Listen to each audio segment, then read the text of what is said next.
Hello students, advance accountancy के exam paper 2022 के practical questions मैं अपलोड कर चुकी हूं। अब मैं इसके थ्योरी क्वेश्चंस को अपलोड कर रही हूं, जिसमें फर्स्ट थ्योरी क्वेश्चन है हमारा ब्रांच अकाउंट से। Explain the main accounts to be prepared in stock and debtors method. Stock और लेनदान पद्धति में खोले जाने वाले प्रमुख खातों को समझाइए। Stock and debtors method.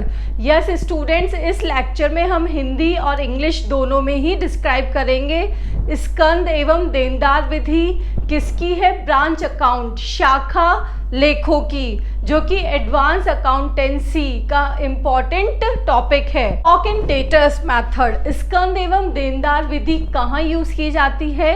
Head office use करता है ब्रांचेस के लिए।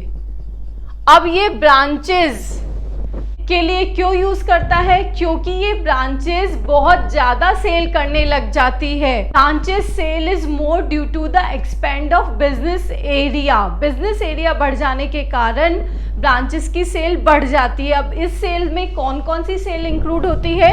इसमें होती है हमारी कैश सेल्स और क्रेडिट सेल्स।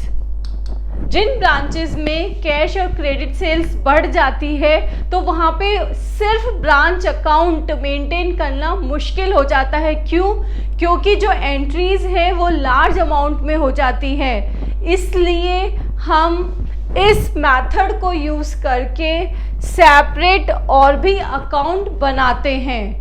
तो आपको क्लियर है कि स्टॉक एंड डेटर्स मेथड क्यों यूज़ किया जाता है? Stock and debtors method use किया जाता है क्योंकि ब्रांचेस की सेल्स बढ़ गई है और सिर्फ ब्रांच अकाउंट बनाना ही काफ़ी नहीं होता है, उसके लिए अदर अकाउंट्स की भी ज़रूरत पड़ती है। इसलिए स्टॉक एंड डेटर्स मेथड, स्कंद एवं देनदार विधि यूज़ की जाती है। अब इसको दो मेथड से यूज़ किया जाता है। फर्स्ट इज कॉस्ट प्राइस, लागत मूल्य पर। सेकंड है इनवॉइस प्राइस, जो निविदा मूल्य है उस पर। कॉस्ट प्राइस में आप 5 अकाउंट्स मेंटेन करते हैं। फर्स्ट होता है branch stock, second branch debtors, third branch expenses, fourth होता है गुड्स सेंट टू ब्रांच और फिफ्थ होता है ब्रांच P&L अकाउंट। ये 5 अकाउंट बनाए जाते हैं एट कॉस्ट प्राइस पर। एट इनवॉइस प्राइस, निविदा मूल्य पर, ये 6 अकाउंट बनाए जाते हैं। फर्स्ट जो ब्रांच स्टॉक इसमें है, same branch stock. Second branch debtors, third branch expenses, fourth goods sent to branch और फिफ्थ इधर आता है ब्रांच P&L अकाउंट और इधर आता है ब्रांच एडजस्टमेंट अकाउंट।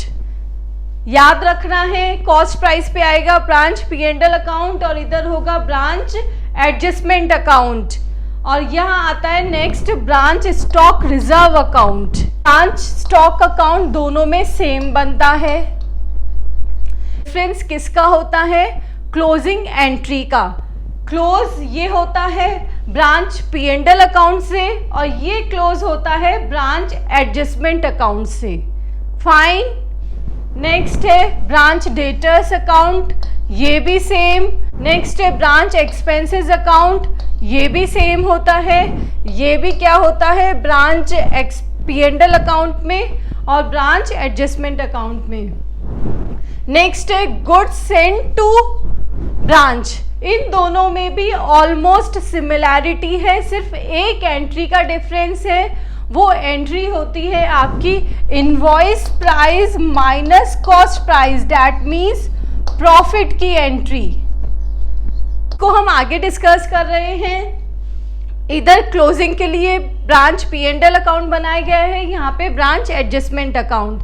नेक्स्ट है ब्रांच स्टॉक रिजर्व अकाउंट। जैसे कि आपको नाम से पता लग रहा है कि स्टॉक के एडजस्टमेंट के लिए आपने स्टॉक रिजर्व अकाउंट बनाया है। क्यों बनाया है? ताकि इसमें ये हम एंट्रीज कर रहे हैं इनवॉइस प्राइस पर, बट स्टॉक की एंट्री कॉस्ट पे होनी चाहिए। तो ये जो डिफरेंस अमाउंट है प्रॉफिट का, उस प्रॉफिट के लिए हम ये ब्रांच स्टॉक रिजर्व अकाउंट बनाते हैं। फाइन। सब अकाउंट्स के फॉर्मेट डिस्कस कर लेते हैं जिससे कि आपको क्लियर हो जाएगा कि कौन से अकाउंट में क्या क्या चीज़ें आएंगी। फर्स्ट हम डिस्कस कर रहे हैं कॉस्ट प्राइस वाले अकाउंट्स। ठीक है, लागत मूल्य वाले। अब कॉस्ट प्राइस में सबसे पहले हमने देखा था ब्रांच स्टॉक अकाउंट। आपको माइंड से क्लियर कर देना है कि इधर कौन सी चीजें आएंगी जो ब्रांच स्टॉक को प्लस करती हो, मतलब उसको बढ़ाती है, और ब्रांच स्टॉक को जो कम करता है, स्टॉक को जो कम करता है, वो इधर आएगा नेगेटिव में, जिससे कि आपको क्लियर रहेगा कि किस एडजस्टमेंट की एंट्री हमें कहाँ करनी है। रटने की जरूरत नहीं है इसमें। तो देखेंगे हम ब्रांच स्टॉक अकाउंट, जो कि ट्रेडिंग अकाउंट की तरह ही है। फर्स्ट इसमें क्या आता है हमारा बैलेंस, तो आपने ओपनिंग स्टॉक का बैलेंस लिख दिया है।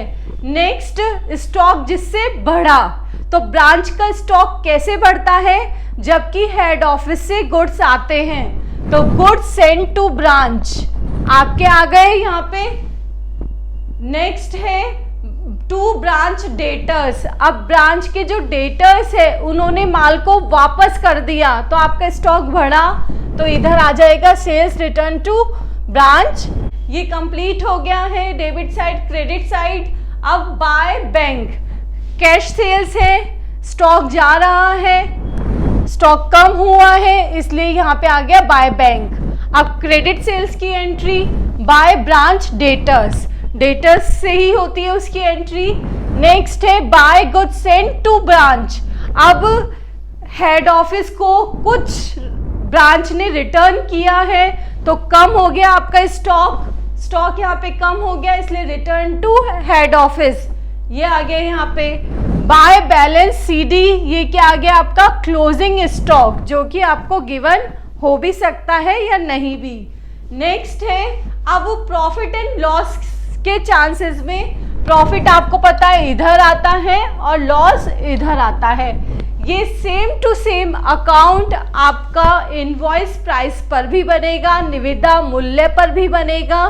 सिर्फ डिफरेंस क्या होगा, चेंजेस क्या होंगे, ब्रांच P&L के प्लेस पे आपको क्या लिखना है, branch adjustment account, branch adjustment account, ठीक है।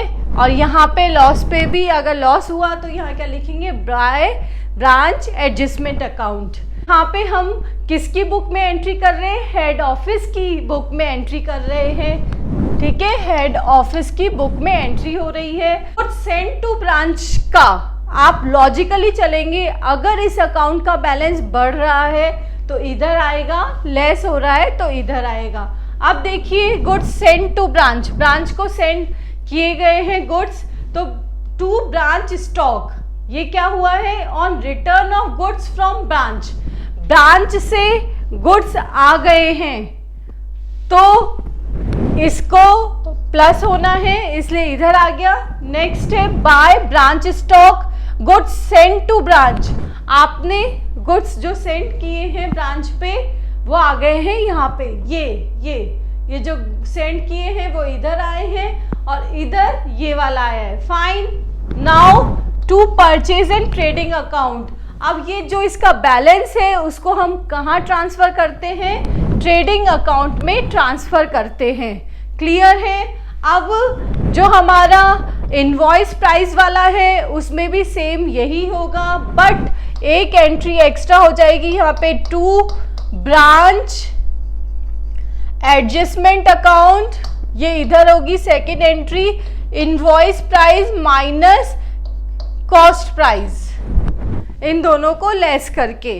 ये अभी नेक्स्ट डिस्कस कर रहे हैं। नेक्स्ट है ब्रांच डेटर्स। अब ब्रांच के डेटर्स जिससे बढ़ते हैं वो इधर आएगा और जिससे लेस होते हैं वो इधर आएगा, तो ओपनिंग स्टॉक है। और to branch stock, goods sold on credit by branch, branch ने गुड्स को क्रेडिट पे सोल्ड किया है तो उससे डेटर्स बढ़े हैं, तो ये इधर आ गया।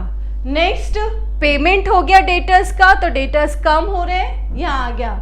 डेटर्स ने रिटर्न कर दिया तो डेटर्स कम हुए, तो सेल्स रिटर्न में बाय ब्रांच स्टॉक। अब ब्रांच के एक्सपेंसेस हुए हैं टुवर्ड्स डेटर्स, देनदारों की तरफ, वो डिस्काउंट, अलाउंस, बैड डेट्स, तो वो इधर आ गया और ये आपका क्लोजिंग बैलेंस। सेम यही प्रोसीजर किस में चलेगी आपकी इनवॉइस प्राइस वाले में भी। नेक्स्ट है ब्रांच एक्सपेंसेस अकाउंट, वही ब्रांच के एक्सपेंसेस बढ़ते हैं वो इधर आएगा, जो ट्रांसफ़र करना है वो इधर आएगा। अब ब्रांच के एक्सपेंसेस क्या क्या बढ़े हैं, रेंट, सैलरी, अदर एक्सपेंसेस, और ब्रांच डेटर्स के कौन से बढ़े हैं, डिस्काउंट, अलाउंस, डेटर्स, तो ये इधर आते हैं। नेक्स्ट है बाय ब्रांच P&L, ट्रांसफ़र कर दिया आपने इसको P&L अकाउंट में। अरे ब्रांच P&L अकाउंट, तो सबसे पहले क्या आ जाएगा इसमें, जो भी लॉस या प्रॉफिट होता है स्टॉक का इस अकाउंट का, फिर किसका ट्रांसफ़र हो रहा है आपका ब्रांच एक्सपेंसेस का, ये देखिए, और जो भी आपका बैलेंसिंग फिगर में आएगा या तो नेट प्रॉफिट आएगा या नेट लॉस आएगा, उसको आप जनरल P&L अकाउंट में ट्रांसफ़र कर देते हैं। ब्रांच P&L अकाउंट कहाँ चले जाता है, जनरल P&L अकाउंट में। अब हम डिस्कस कर रहे हैं इनवॉइस प्राइस, निविदा मूल्य वाले। इसमें देखिए ब्रांच स्टॉक अकाउंट, आप देखेंगे सब चीज़ें सेम है, सिर्फ डिफरेंस किसका है, यहाँ आगे आपका ब्रांच एडजस्टमेंट अकाउंट, शाखा समायोजन खाता, फाइन, और इधर ये देखिए ये जो शॉर्टेज है वो किस में आ जाएगी आपकी, सेम ब्रांच एडजस्टमेंट अकाउंट में, फाइन, सेम तरीका है। नेक्स्ट है ब्रांच डेटर्स अकाउंट, ये भी आपका सेम बन रहा है, चेक कर लीजिएगा आप। नेक्स्ट है goods send to branch, same account है, ये देखिए इसमें भी प्लस होता है, यहाँ पे भी माइनस होता है, सिर्फ चेंजेस क्या है, ब्रांच एडजस्टमेंट अकाउंट की एक एंट्री होगी, शाखा समायोजन खाते की एक एंट्री होगी, किसके, आईपी, निविदा मूल्य और लागत मूल्य में जो डिफरेंस है डैट मीन्स आपका प्रॉफिट है। अब उस प्रॉफिट को आप डायरेक्टली कहाँ एंटर करेंगे, गुड्स सेंड टू ब्रांच में, जिससे कि आपको पता रहे कि आपने कितना प्रॉफिट चार्ज किया है। ये इधर हो गई एंट्री। नेक्स्ट है branch expenses account, branch expenses account same बनेगा जैसे कि प्रीवियस बन रहा है। ब्रांच स्टॉक रिजर्व अकाउंट, अब इस स्टॉक रिजर्व अकाउंट को बनाने के पीछे क्या उद्देश्य है, जो हमारा ओपनिंग और क्लोजिंग स्टॉक है उसमें भी चूंकि ये इनवॉइस प्राइस पे एंट्रीज हो रही है तो प्रॉफिट इंक्लूड है, उसको हमें एक्सक्लूड करना होगा, उसको हमें हटाना होगा। तो उसके लिए आप देखिए ब्रांच स्टॉक रिजर्व अकाउंट में इधर तो आ जाएगी to branch adjustment account, loading in opening stock जो आपका प्रॉफिट है, इधर by branch adjustment account, loading in closing stock, इसमें भी आपका जो डिफरेंस है ना वो आएगा और देयर आफ्टर आप बैलेंसिंग फिगर निकाल लेंगे।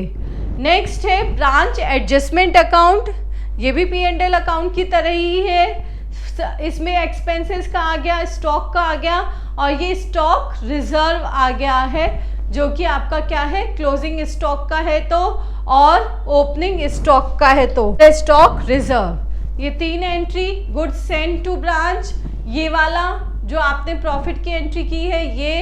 नेक्स्ट है ब्रांच का स्टॉक जो सरप्लस आया था ऊपर से वो, अब जो भी प्रॉफिट है वो क्या होगा आपका P&L अकाउंट में ट्रांसफ़र हो जाएगा, that is your net profit.